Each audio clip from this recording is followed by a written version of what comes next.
Bonjour chers élèves, bienvenue à la leçon d'expression écrite Donner des conseils. C'est quoi conseiller?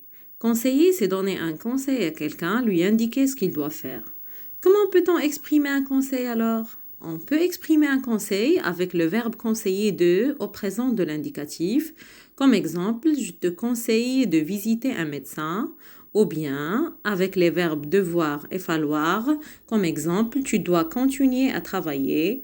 Il faut que je finisse mes devoirs ce soir.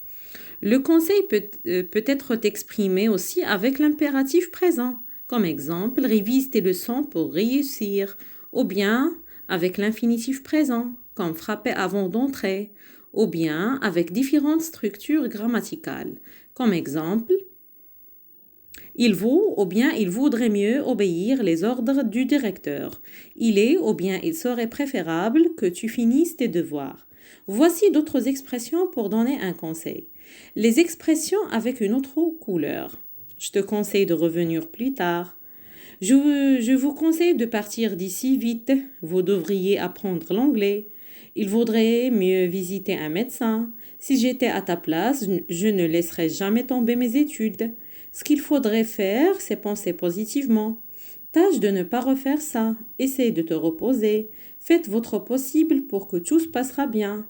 Le mieux est de changer de l'air ailleurs.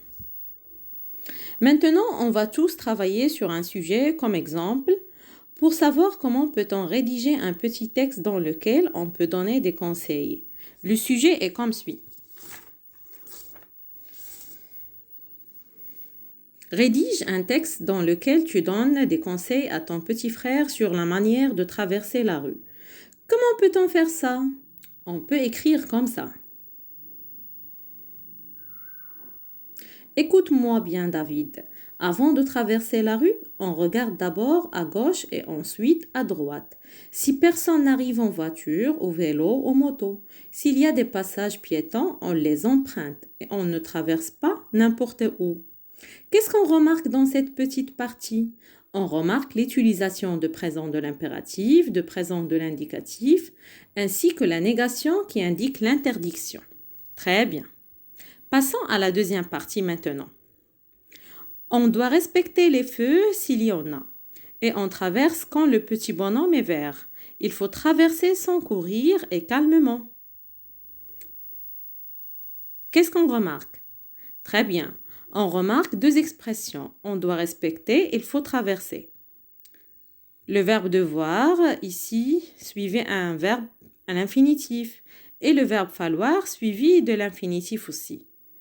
J'espère que vous avez bien compris la leçon d'aujourd'hui. Au revoir.